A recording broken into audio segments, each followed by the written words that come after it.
Hey, discerning listeners, 90 Day Fiancé. My name is Dr. Kirk Honda. I'm a therapist and a professor. This is the Psychology in Seattle podcast.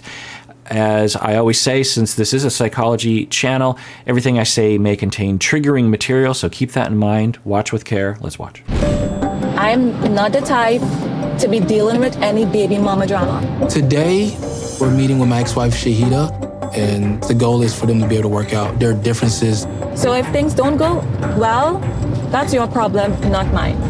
Okay, so I didn't comment on this last week because there didn't seem to be enough to talk about, but I'll say a little bit here, which is that Shaeeda has every reason to be concerned because she's been singled out a lot, at least on camera. People accuse her of all sorts of things. No one's really there to support her. She's alone and seemingly holding on to some differentiation of like, I don't really agree with what's happening, but then she does give in the end, so I don't really know what's happening there. But she does have reasons to be concerned about heading to Bilal's ex-wife's house, I believe, and they're going to have a conversation.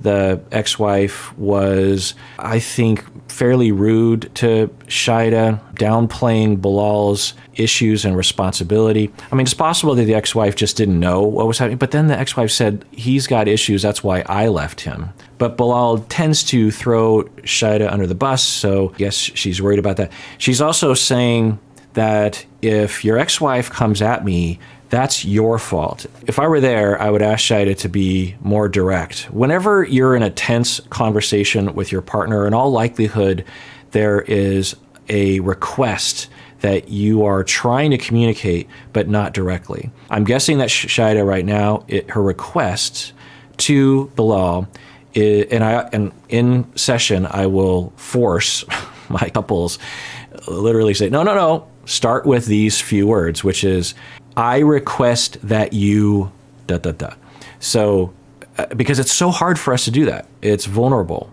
But you can't expect your partner to know what you're asking them to do without asking them to do something. So with Shaeeda, I'm guessing she would say to Bilal, I request that you talk with your ex-wife and tell her to stop attacking me because it doesn't feel good. And she's not going to listen to me, but she might listen to you.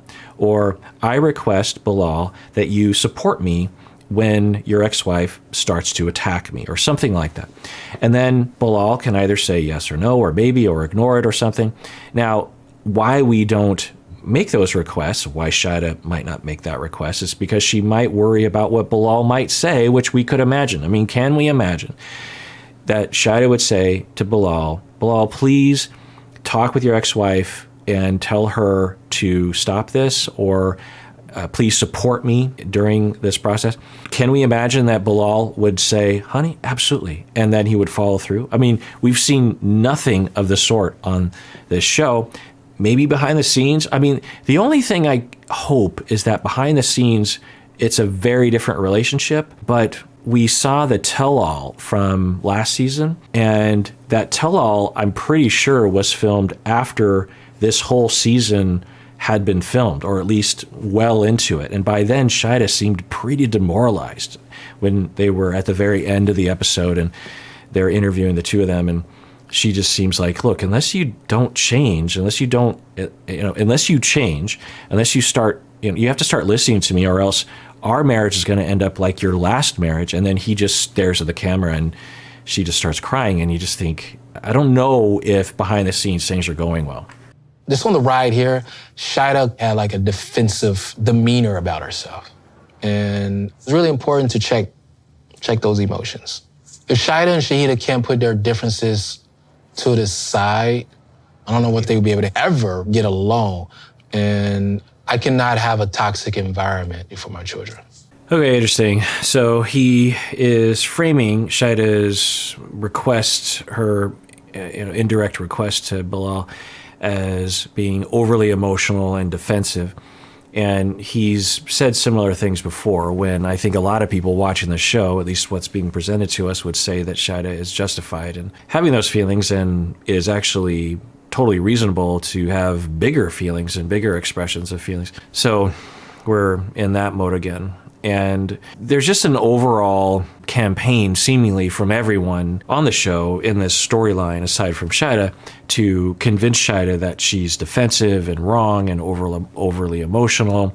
and that she's too demanding and that she needs to know her place. And I mean, you could make an exaggerated analogy that it's somehow like The Handmaid's Tale or something. It's but some reversal, because she wants to have kids and he is seemingly resisting, kind of. I don't know. It is hard to watch. Is everything okay? Why you keep asking that? Because, babe, I feel like every time I bring up the conversation with Shaeeda, you don't want to hear it. You would think you wouldn't put garbage cans in a coffee shop stacked up in the main retail area. Is there not a better place? I think peace is something that's vital for me. You know, like when you got to sin and even in the car, like, you know, really to the degree where it only matters if you have peace. It's like, well, what about me? Hello, here, over here, you know? It's so upset. Okay, there's nothing wrong with him saying, I have some feelings here too, which is, I would like you and her to get along. Nothing wrong with that. Nothing wrong with that. But to use it to eclipse her feelings and her wants and her selfhood is upsetting. About me, hello, here, over here, you know? At the same time, you kind of get upset how I feel. Yeah, I think she is transitioning to be more angry, to be more pointed, more empowered, more frustrated, seemingly. I think in the beginning, she would seemingly know reality, would kind of say it, but then get slapped back, metaphorically. But over time, I think she's intensifying her pointedness. Now, I think she continued to stay in the relationship, so you could argue that, okay, fine, she's expressing herself more, but it's possible that no one's reacting to that, really, and that's a typical response from him, is to just be quiet and not say anything in response. And I think some people interpret that as him agreeing with it in a way, which is possible, but it's also possible that he just is like, oh, she's freaking out, doesn't do any good. In his mind, she's freaking out.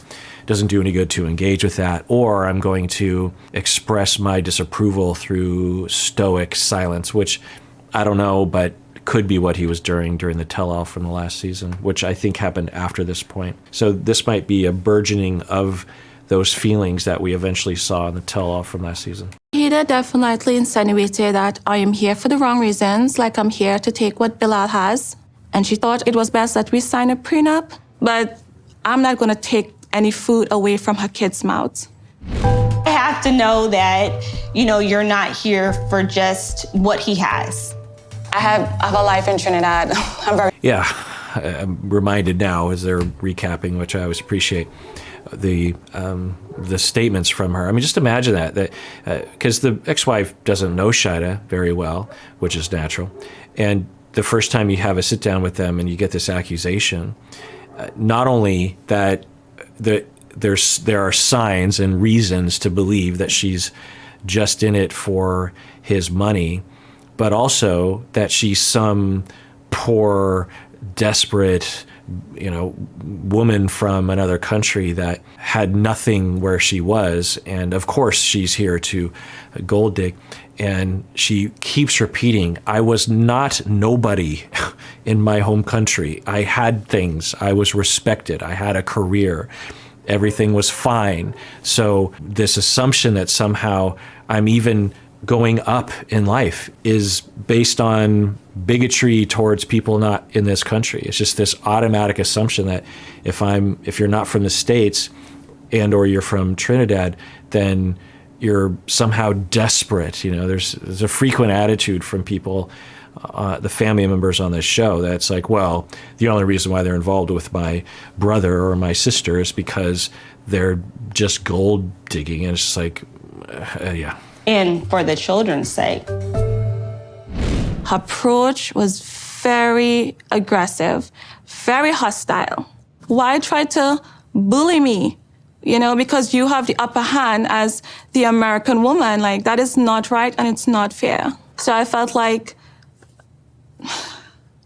Yeah.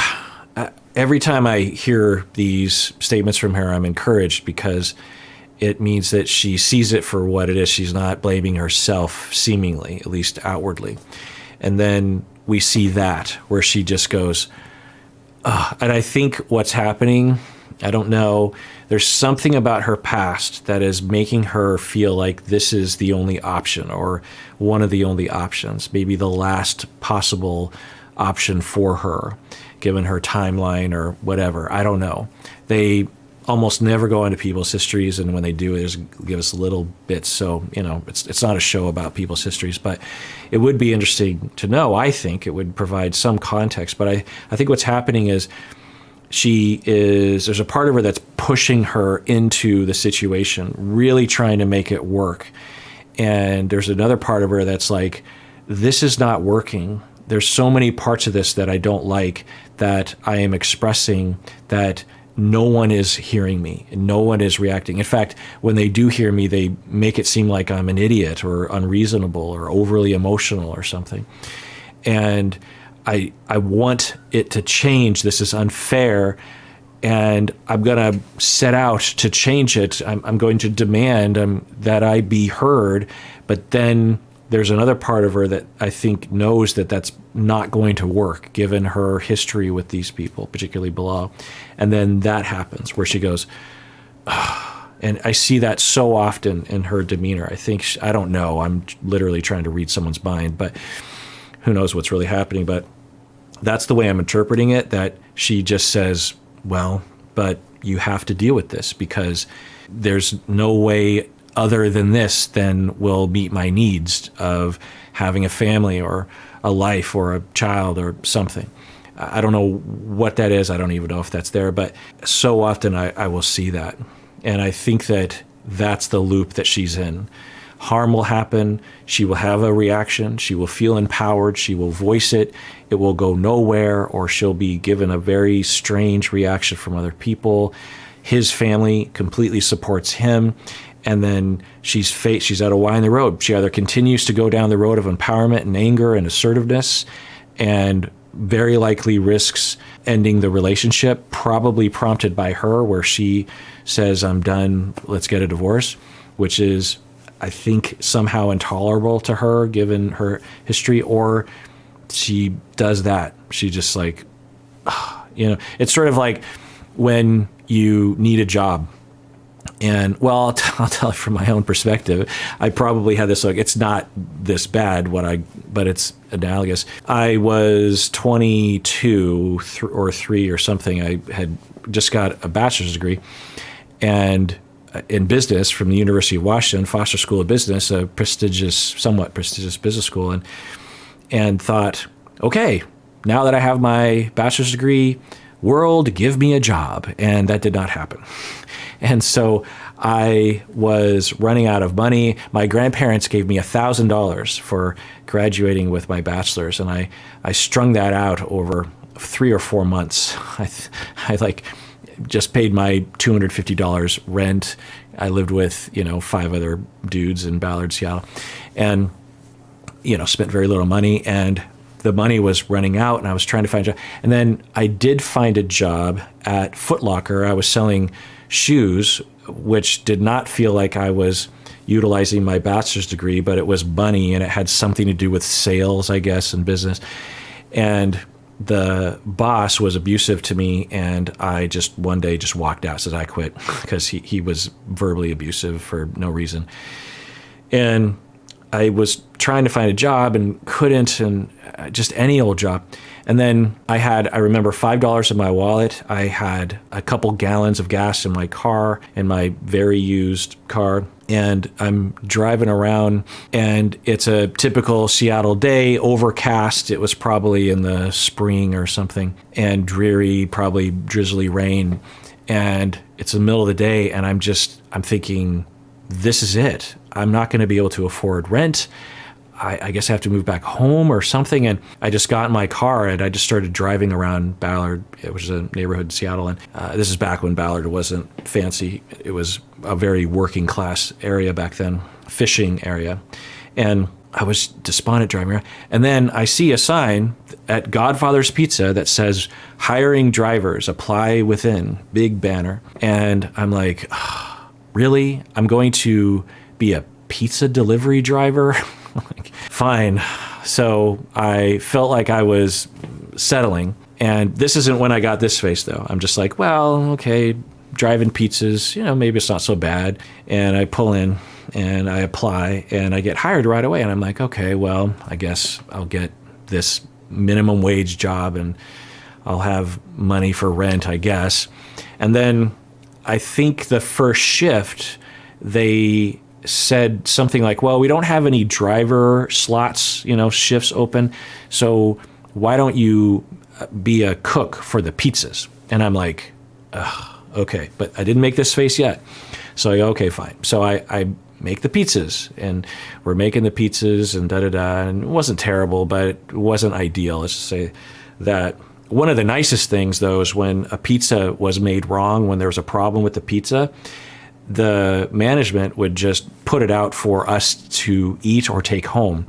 And you better bet I would take that whole pizza back home, and I would eat that pizza for like a week. Because they made the Godfather's Pizza. Have I told this story before? I probably have. They made this giant, large pizza that was 18 inches or 2 feet or something. It was huge. Was it? I don't know. It was a giant. They don't make pizzas this big anymore. And I would actually get other extra toppings so I could make the pizza last longer. I would pile on other things and put it in the oven. Anyway, so that's how desperate I was. Then, when I was making this face, manager comes to me and says, sorry, we don't have any driver spots open this week. We don't have any cook spots open. So all we have is dishwasher. And that's when I made that face, because I didn't want to, but I knew I had to. And I said, okay, fine. I will be a dishwasher at Godfather's Pizza for minimum wage. And because the thing about being a cook is at least you're around like a few other cooks and you could chat and talk and socialize. Being in the dishwashing area, you're by yourself for the entire 8-hour shift and you're just sitting there washing. And it was a tiny little dishwashing station and very unpleasant work. Because I had been a dishwasher at Denny's diner in high school and hated that part of the job. And so that's when I made that, because you want to say no, but you think you have to say yes. And so then you make that face. You have the upper hand as the American woman. Like, that is not right and it's not fair. So I felt like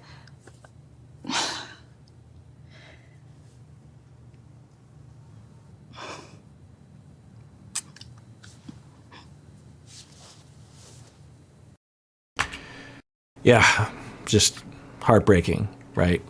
She had this same progression during the tell-all when they were doing the one-on-one.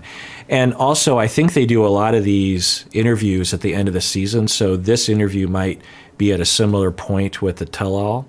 It's the exact same face. When, remember, Bilal and Shaeeda are in that interview as they're walking out of the tell-all, and she's kind of telling him, hey, you listen, you got to listen to me. You never listen to me. And then he just looks at the camera in this stoic, I think, rejection from this superior place, privileged place. And then she had that reaction, which just breaks my heart. And I don't know, can't see this working out for anyone. If I was to make a bet, I would say at some point, unless Bilal somehow gets a lot of therapy and starts to change the way that he approaches things, he would have to have whole paradigm shifts in terms of how he sees the world and everything, is my guess. So unless that happens, I'm guessing this is going to grow, resentment builds, it completely eliminates any kind of love, and then she'll either stay in a loveless marriage or leave him. All right, well, if you didn't know already, we have a website where you can click on various different things. All of our audio podcasts are categorized, and there are pictures and other kinds of things on the website you can check out, psychologyinseattle.com. And everyone out there, please take care of yourself because you deserve it. You really, really do.